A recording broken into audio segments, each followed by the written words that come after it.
ये लेस को हम निडल से बनाएंगे। इसके लिए मैं कॉटन थ्रेड यूज़ कर रही हूँ, आप कोई भी थ्रेड यूज़ कर सकते हैं।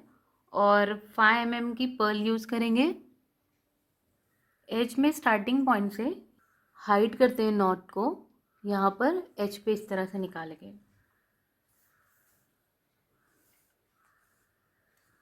के बाद निडल में इस तरह से पर्ल को रखेंगे और थोड़ा सा डिस्टेंस बॉर्डर से दूर से इस तरह से निकालेंगे।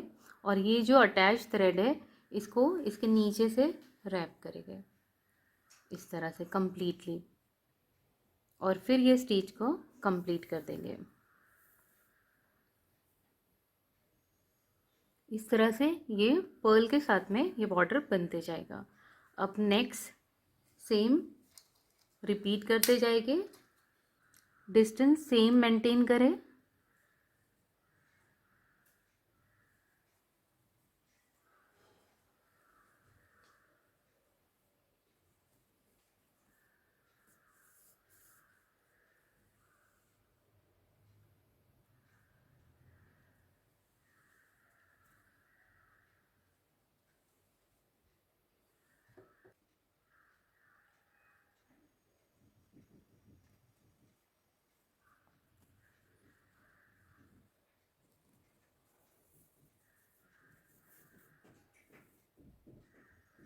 इसी तरह से ये लाइन को कंप्लीट करेंगे।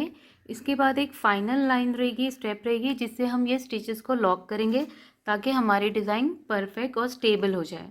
ये कंप्लीट हो गया बॉर्डर। तो यहाँ पर जिस तरह से स्टार्टिंग पॉइंट है वैसे ही यहाँ पर अंदर निडल से इसे लॉक कर दिया जाएगा नॉट बना के।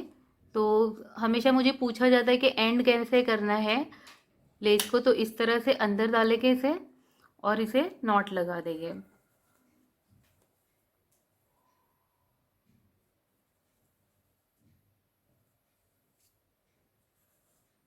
तो स्टार्टिंग और एंड पॉइंट सेम हो जाएगी। सबसे इम्पॉर्टेंट पॉइंट के ये डिज़ाइन सारे चैनल्स पे बताते, पर सब में इम्पॉर्टेंट चीज़ नहीं बताते हैं कि इसे लॉक करना ज़रूरी है। अगर लॉक नहीं करेंगे तो ये डिज़ाइन स्टेबल नहीं रहेगी, लॉन्ग लास्टिंग नहीं होगी। तो उसके लिए सेम कलर का थ्रेड लेंगे, 2 स्ट्रैंड या सिंगल स्ट्रैंड लेंगे, और ये जो स्टिचेस है इसके अंदर से नॉट लगाते हुए यहाँ से हमें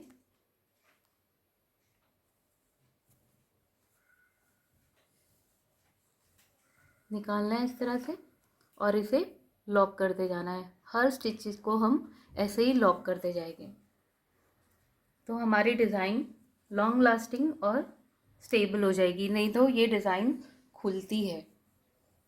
तो इसी तरह सारे स्टिचेस को हम यही करेंगे, अंदर से बाहर की तरफ इस तरह से लॉकिंग स्टिच लगाएंगे।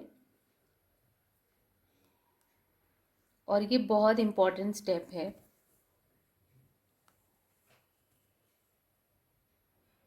तो इसी तरह सारे स्टिचेस को लॉक कर दें।